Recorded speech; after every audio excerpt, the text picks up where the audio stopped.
Started. Thank you, ladies and gentlemen, for joining us today. I wanted to bring news of 3 cold cases that we've been working on. One of these cases occurred in 1981, another one in 1990, and another one in 1996. Before we get into any details of that, I just want to give thanks to our Benton County prosecutor and his office and their work in this. Arkansas Crime Lab, Authorum Labs, and particular credit to our CID, and in that matter, a lot of credit, all the credit honestly needs to go to Lieutenant Petray for his ongoing effort into solving these cases that have been at this office for many, many years. One of the particular cases, he'll talk about all 3 of them in detail for you. This all came about through the years with your basic investigations, and then along came DNA through the years. We tried that method several different times, unable to identify the victims in these particular cases. With changes in technology, there's a process for testing DNA. It was called genetic genealogy that is very new, and I'll let Hunter talk about that in detail, but through that method, we were able to identify potential family members of the victims in these cases. And with that, we were able to identify who these individuals are finally, after all these years, who they are, and hopefully we'll be able to give some closure to the family members who have often probably wondered where their family member went all these years, and our prayers go out to them. Hopefully we will be able to bring justice in all 3 of these cases. And with that, Nathan, you want to speak?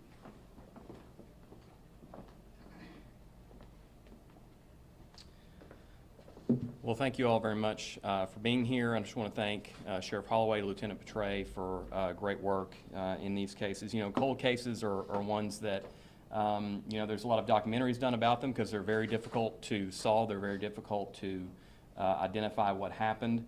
Take a lot of work and effort, and so we were very happy to partner with the Sheriff's Office in funding the DNA testing through the Authorum laboratories.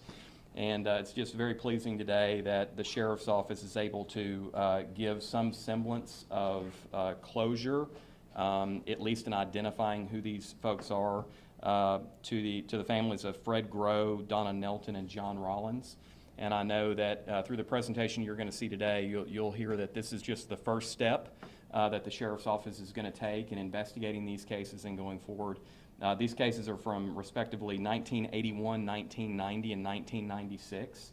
And so it just shows you the hard work and effort that the Sheriff's Office puts into investigating these. And I confirm today these are the only unidentified bodies that the Sheriff's Office has or had before this. And so they're going to continue going forward on this. And I just think they deserve a lot of credit, and I think the community is in your debt for working on this. All right? Thank you very much.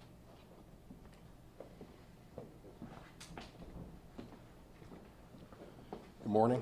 Thank you all for being here today. I've got a little bit of a cold, so I'll try to do my best.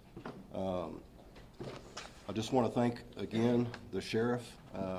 You know, I'd be remiss if I didn't mention that his commitment to pushing these cold cases forward, to trying to solve these cold cases, you know, allowing me, myself, the Criminal Investigation Division to work these cases when we have free time is really appreciated. And I know the families, because it's easy to forget about these cold cases. So, and I know that I've done stories with just about every media outlet here several times over on all of these cases.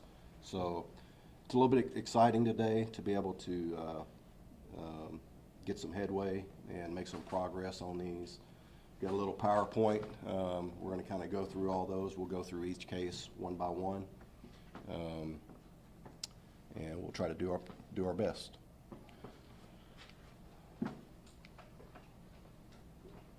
So again, we're going to talk about 3 cases today, and like the sheriff mentioned, they're all 3 unidentified remains cold cases. The first case we're going to talk about is from 1981.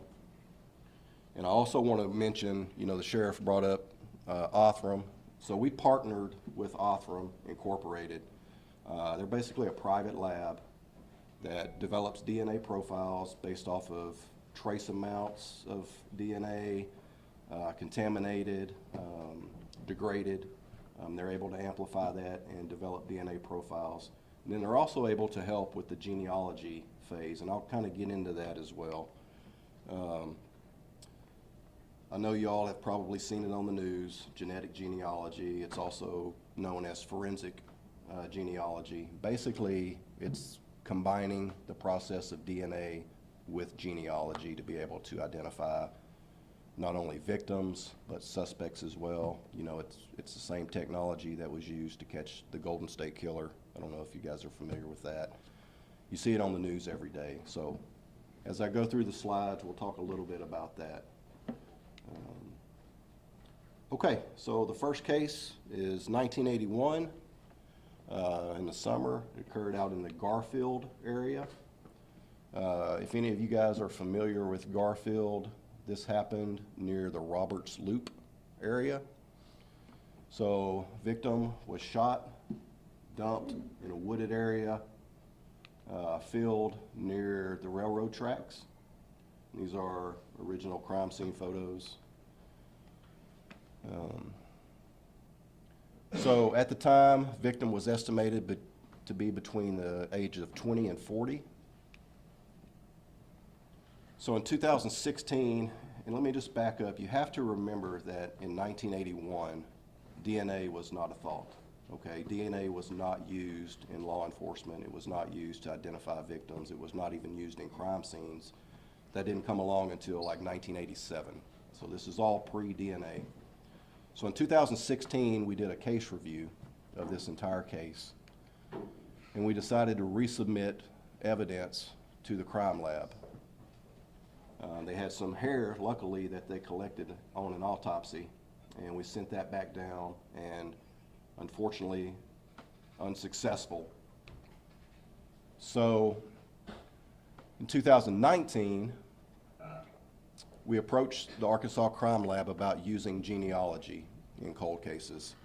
Okay, so at that time, the response that we got was they're just not able to do that. Okay, they don't have the capability. And it's not something that they're doing wrong, they just don't have that capability at this point in time. So what we did is, remember in 81, DNA was not around, so they actually sent the remains back to us, and the victim was buried in an unmarked grave. So we had to try to locate the victim in this homicide. So luckily we were able, with the help of the coroner's office, we were able to locate the victim in an unmarked grave over in the Bentonville Cemetery. I applied for an exhumation order, and we went over there, and I think some of you covered it at that point in time. Pictures of the exhumation. We sent the body back down to the crime lab, and again, they were only at this time able to get a partial DNA profile, not a full DNA profile, which did not help us a lot. So fast forward a couple of years later, March 2021, we met with Othram Incorporated. Communicated with the crime lab. They were more than willing to assist us in shipping the remains to Othram. So we had that done. March of this year, about a year later, Othram was able to develop a DNA profile of the victim. At that point in time, a couple months after that, they were able to identify a close familial match and the possible identity of the victim in this case. So in August of 2022, I made contact with the relative, got DNA and compared it against the victim, and it showed to be a genetic match. So in this case, after 41 years, the victim was identified as Fred James Grow, better known to his friends and family as Jamie Grow. 33-year-old victim, originally from Colorado, had been missing out of Fayetteville.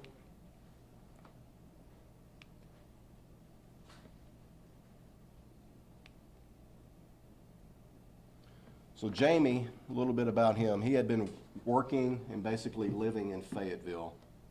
He was somewhat lived the hippie lifestyle according to his family, which you gotta remember, this is late 70s, early 80s. We know through investigation that he left on a planned trip back to Colorado on June 3rd of 1981. Prior to leaving, Jamie was approached by two females needing a ride to Oregon. Okay, Jamie apparently was only willing to give them a ride part of the way.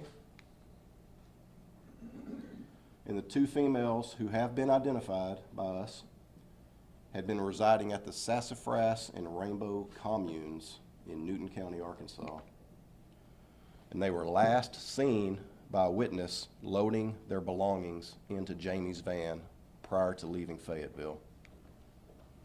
Okay, so for now, and when we conclude, I'll talk about all three cases, but let's move to the next case. So the next case is from 1990, occurred over in Maysville. Jane Doe, if anybody is familiar with Maysville, even to this day, it's still a pretty remote rural area, especially back in 1990. Crime scene photos from back then. It's a wooded, heavily wooded area, as you can see in the photos, with a pond in the middle. Okay, the victim in this case had been shot, had gasoline poured on her, and then she was set on fire. Okay, really violent crime. Estimated at the time to be 25 to 35 years old. In 95, a facial reconstruction was attempted, but it was determined that it would not be possible due to the extensive damage. Okay. 1995, evidence again was resubmitted to the crime lab for a DNA profile. Again, unsuccessful. In 2008, the remains were sent to the University of North Texas, and they were able to get a mitochondrial DNA profile, which is good, but it's still very limited. And that's what you get from your mother's side of the family. 2017, I began a case review. Again, we compared multiple dental records. Again, no success. 2019, communicated with the crime lab. Due to her being burned with gasoline, crime lab felt that they had very little hope of getting a DNA profile in this case. Met with Othram. Again, lab more than willing to ship the remains to Othram. We did so. September of 21, Othram able to develop the profile. August of this year, they were able to locate a distant relative. Same month, we made contact with that relative who provided us with a family history. However, they were unaware of anybody in their family missing.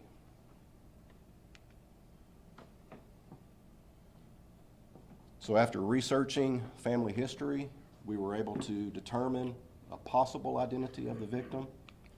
So we reached out to one of the victims, who we thought the victim was, reached out to one of the siblings, who in fact confirmed that they were missing a family member since 1989.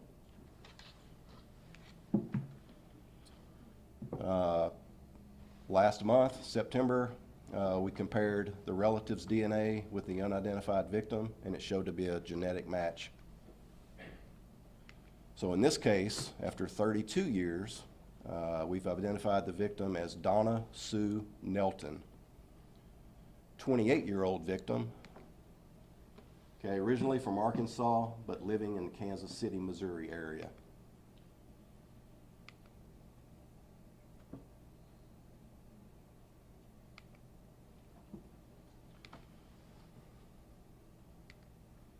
Just a few photos of Donna Sue.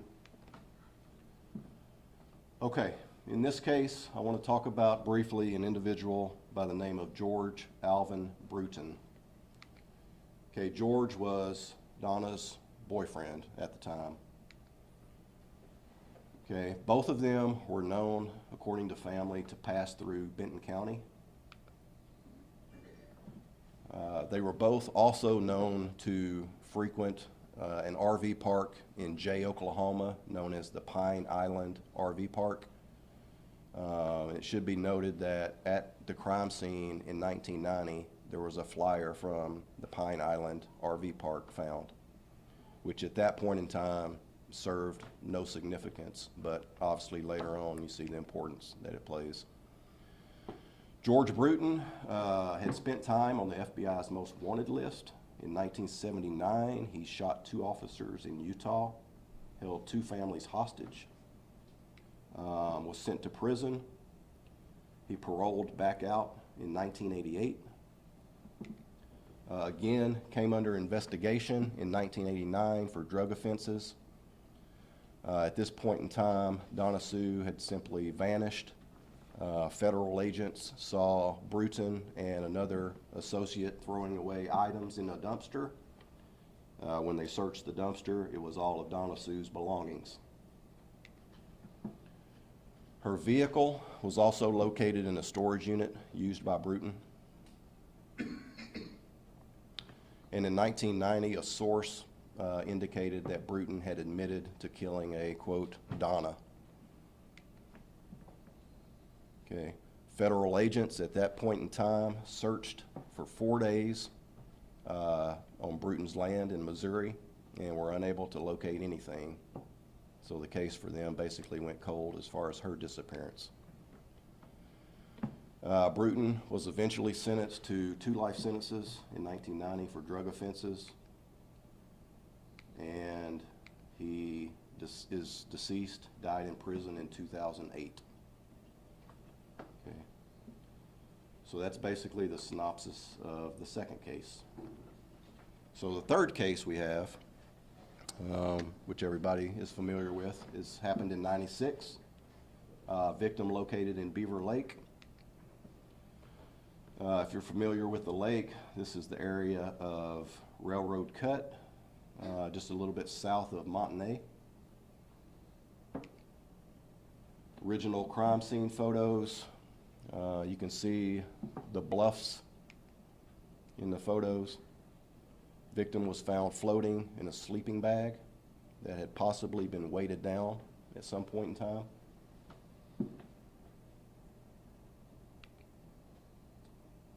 Victim had been in the lake for 3 months to approximately a year in time.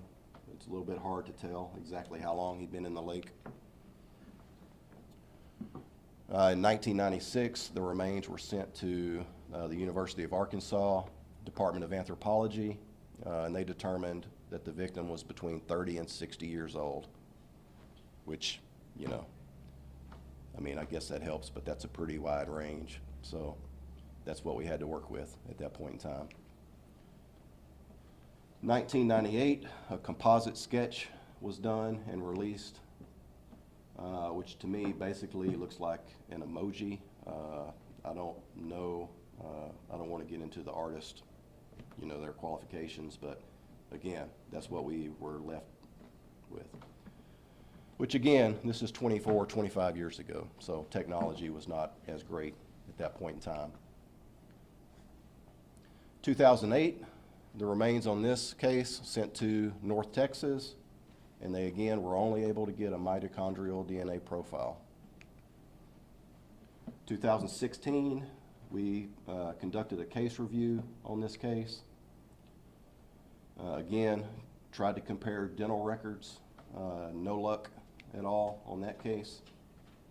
And again, on this case, we met with Othram. Again, shipped the remains from our lab to Othram. And a few months later, October of last year, they were able to develop a profile. In June of this year, they were able to locate a possible relative But again, this family was unaware of anybody missing in their family. 2022, September, Othram identified an additional relative who we were able to reach out and make contact with.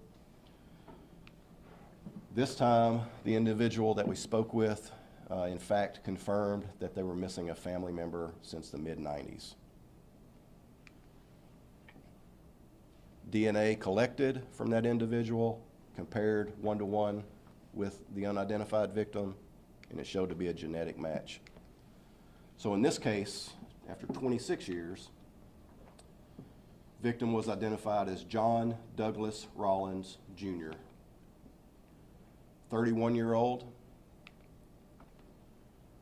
originally from Missouri, but living in Springdale.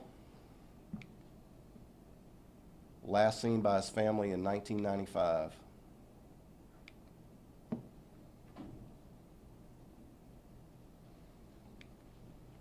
So that's kind of a synopsis of the three cases, which kind of brings us to, I guess, the status. What's the status of each case at this point in time? So obviously with Jamie Grow, the information that we got about the two females getting in the van, that's a good lead, which we are following up on. So that case is still active, so we can only release certain aspects of it to you. Donna Sue Nelton, with the information, obviously we feel like we're in a good position to close that case.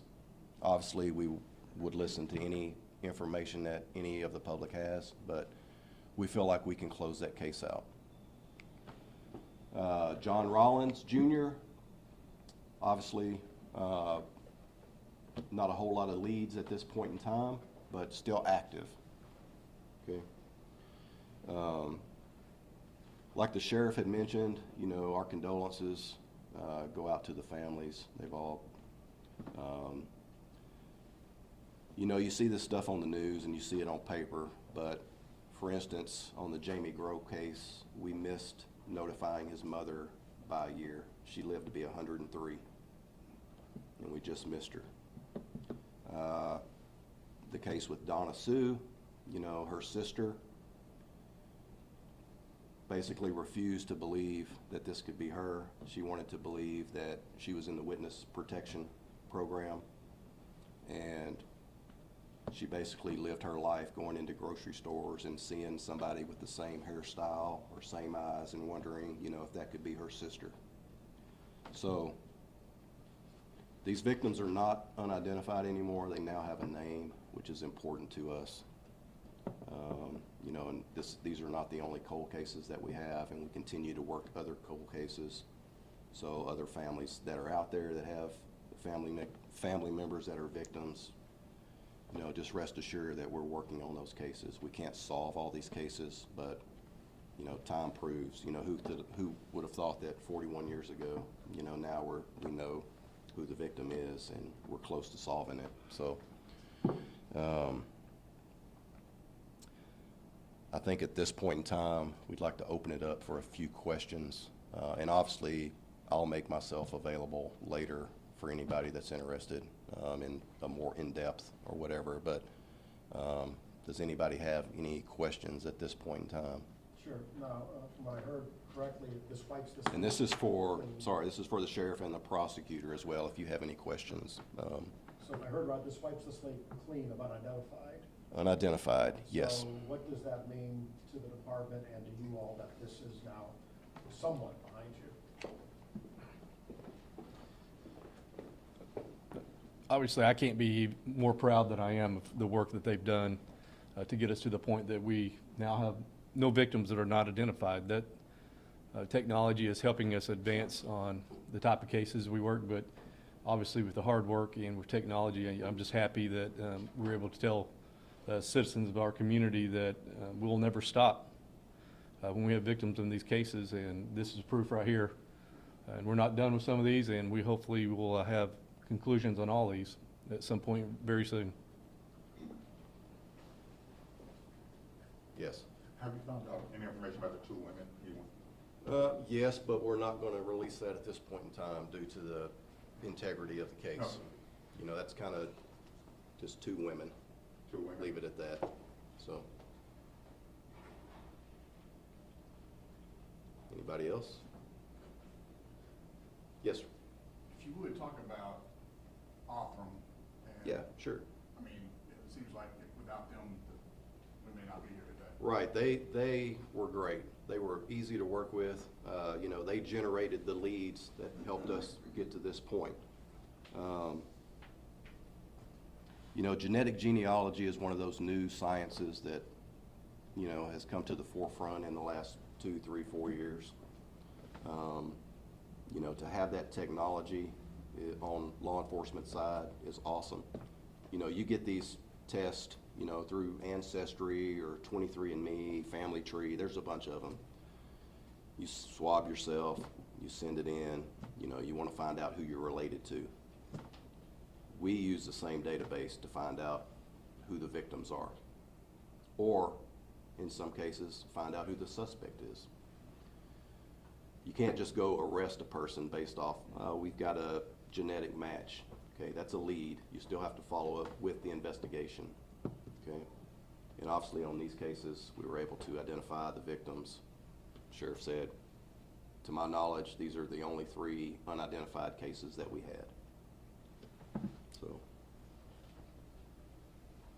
And how many cases do you have in all? Including these? Yes. 7, 8, somewhere around there. You find it a little bit odd that these families didn't know they had missing people? So, in one of the cases, the family did file a missing persons report.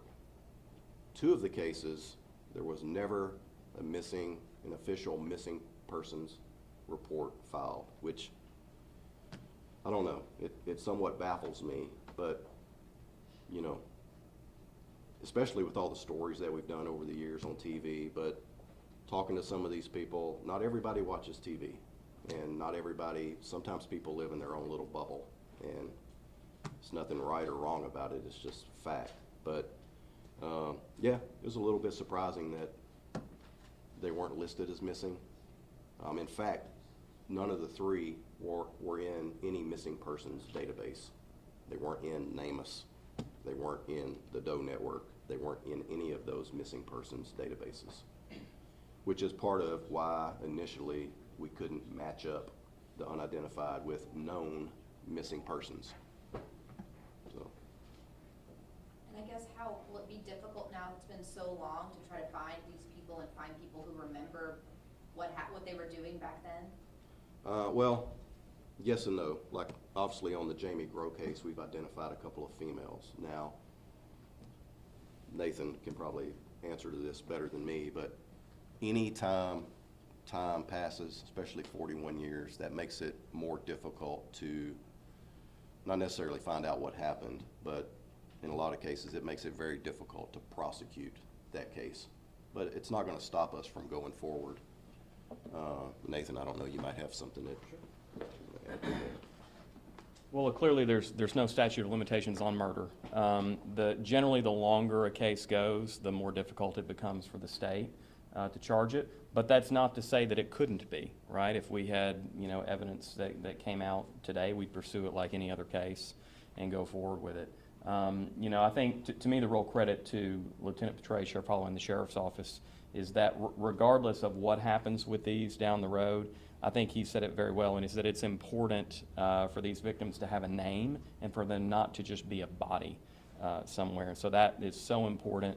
I think not only for them and for their memory, for their families, but also for our community to know that their law enforcement officers care about these cases, even if they happened 30 and 40 years ago. So certainly it is difficult after the fact. People's memories fade over time. But, you know, oftentimes you will talk with witnesses who, you know, remember 30 years ago like it was yesterday, or you get a good piece of evidence. And so if we do, we'll pursue it. So with that, how aggressively do you go after it compared to everything else that's happened? Sure. Well, look, I think you have to just follow the evidence where it leads you, right? And so if we have a good lead in this case, we'll pursue it. I can tell you if tomorrow we had the opportunity to talk with a witness and be helpful, we would do that. We're not going to not do something on the case simply because they're old. It really is going to depend on what is the quality of the evidence that can come in. And my hope is, as I'm sitting here listening to this, is that when we put these pictures on TV and they get out, that someone may remember something from a long time ago. That's going to be very important, because clearly to this point there hasn't been any piece of evidence that came in before we identified these bodies that was allowed us to identify them. Now that they have been identified, my hope certainly is that someone will have some lead, some piece of information that can be critical for these guys going forward. This is sort of that cornerstone of the puzzle you have to have.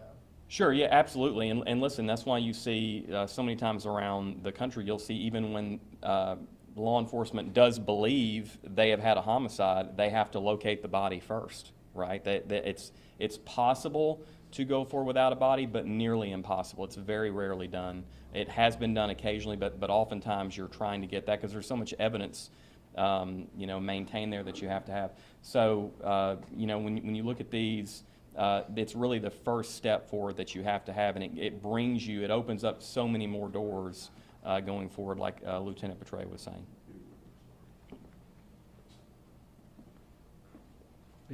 One other thing I will say, this is 3 cases in one county. So I'm hoping with others seeing this story in law enforcement in our area and throughout that they'll be able to get some closure on thousands of cases that exist out there just like this. 3 just being in one county. I'd say there's probably thousands just in our state. So I know NamUs, the National Missing and Unidentified System, basically and it goes back to the 70s, but there's over 14,000 unidentified victims out there. And obviously that's not all of them. That's the ones that have been entered into the database. But I think there's something like 800 a year new unidentified victims. But the DNA technology's there. If these agencies will use it, they can close a lot of these cases. Just to humor us real quick, sometimes different people look at the video and they don't know who's who here, so if you would just go through and identify name and how the title should appear on camera. Sure. Even though Lieutenant we may know. Go ahead. Hunter Petray, Spell your last name? Petray. Sheriff Sean Holloway, Holloway, for the last name. I'm Nathan Smith. I'm the prosecuting attorney. Anybody need me to smell Smith or? Common spelling. Yeah. Thank you, gentlemen. Thank you, guys. Thank you. Thank you all.